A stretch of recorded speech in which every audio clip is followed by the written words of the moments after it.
to spend much time reminding her. We did a second session last evening, reminding her of her down, even on stock, which I don't personally use a down on my dogs on livestock, but it's a command that she was supposed to have known. So I always like to go back to the things that they should know, or that the owners say that they know, and reinforce those. Usually what I find is they know them situationally, so in certain situations she would do down when she was asked, but not in 100% of situations, not 100% of the time. Same with the recall. So she knows her name, she knows to come when you call her, but it's situational. So when she's got stuff that's more interesting, whatever it is, she recalls when she wants to. So going back and working all of that in the presence of the livestock. We did sheep and goats last night. Going back to cattle today, because that's what caused her to blow me off on her recall yesterday. So this will start out I'm probably going to start out with very little pressure on her for recalling or downing. So I want to just get her moving and get her out, because she came in here with a really good attitude. You can see on the video, she walked in with me. She didn't once look like she was going to leave or disobey or thinking about anything else other than what I was asking her to do. I asked her to DOW in. She did it on the first ask, which is pretty unusual for her. She's usually one that you have to reinforce it with physical pressure. She did it on the first ask. She remained in her DOWN, even with me moving around and talking. Usually if I say, good girl, she's up immediately, and I have to reinforce the DOWN again. So what I'm gonna do, always trying to challenge your dog, right? So I'm gonna go ahead, let her work, let her have her feet, let her have some freedom. Then she's gonna start to forget about me and the connection that we have. And then I can ask her for a stop, a down, and a recall, and reinforce it whenever I think she's gonna mess up. If she doesn't mess up, great, perfect. No more to work on as far as that goes for the day. And we can work on something different. Two of these calves are not super broke, so we'll just see how they go. We work with what we have every time we come in the pen. So I have goals that I'm starting off with. Those goals may shift as the session progresses. We'll just see how she does. Okay.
She's working the two calves that were not quite as broke.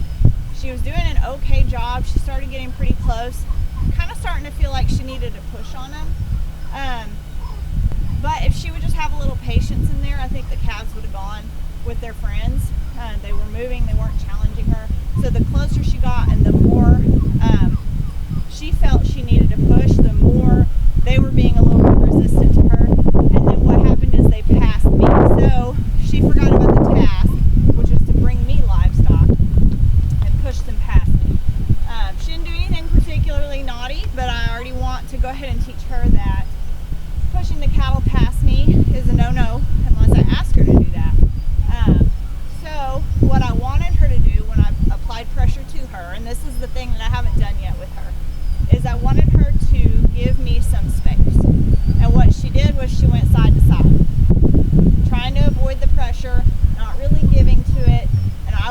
some space. So what I wanted her to do was I wanted her to turn away from the pressure and give me some space with a good attitude. And then I would have sent her around the cattle again. But we worked it, and then she got close to the fence. Pressure was too much, so she took that opportunity to bolt out of the pressure and run to this corner over here, where I was able to get her stopped. And I say get her stopped, meaning physically get between her and the cattle, and she chose to stop. And then I was able to put a little bit of pressure on her where she did turn her body out the way that I wanted her to. I asked her to down at that point, release the pressure on her.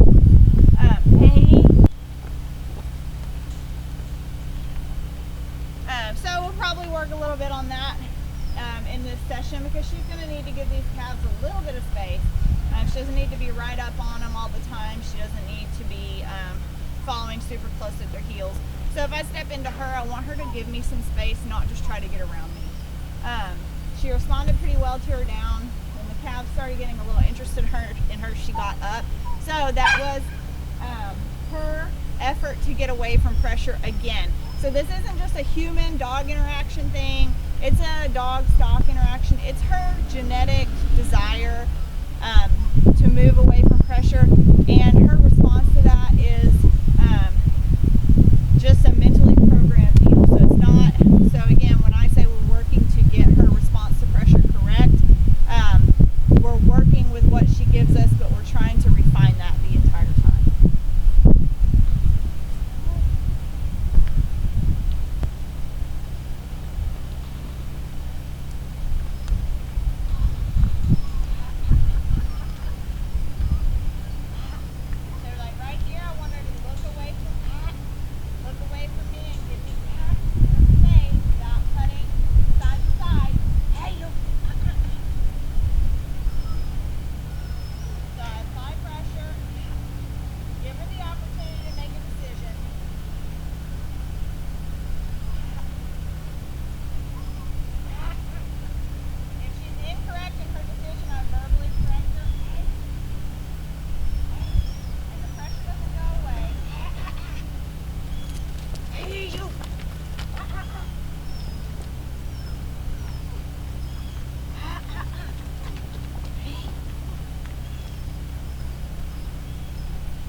She needs to give them some space.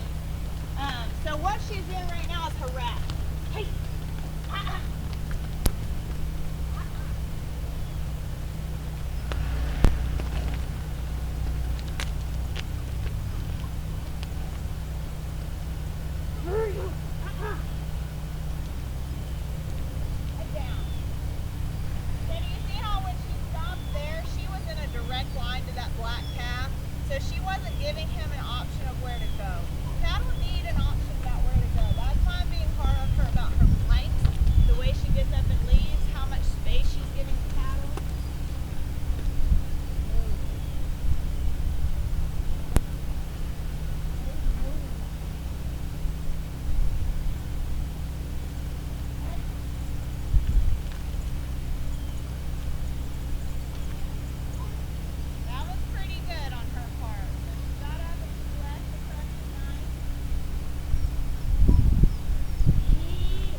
safe space. Good girl. Ah. Good. Nope.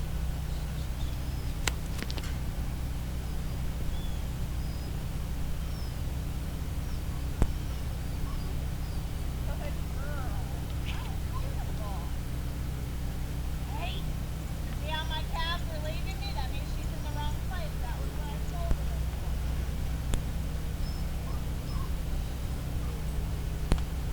Nice.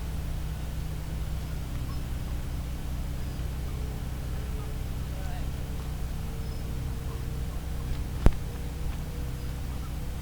Hey, knock it off. Nope. Knock it off. Down. Nope. Down.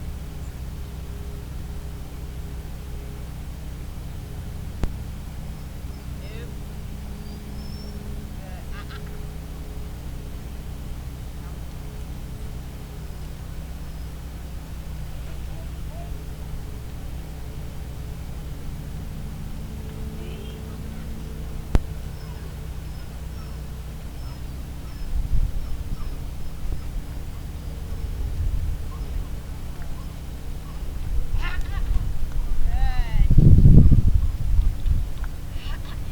Good. She's starting to understand what this scolding is because she's taking herself out towards the fence when I scold her. So she is starting to understand what I'm asking of her. Doesn't mean she's happy about it. But unfortunately, if her instincts tell her to work a certain way, and that way is causing stress to my livestock, I can't allow her to work the way that comes natural for her.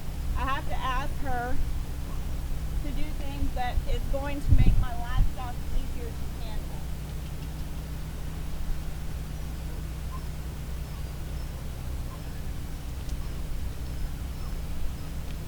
Good girl. Hey.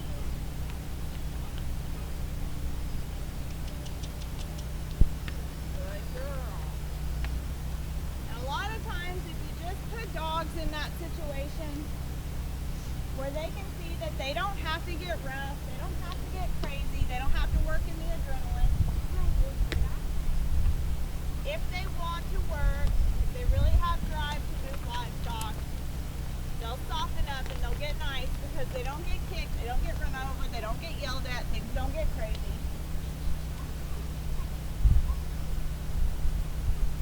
You wouldn't want to go to work every day if you were always getting yelled at.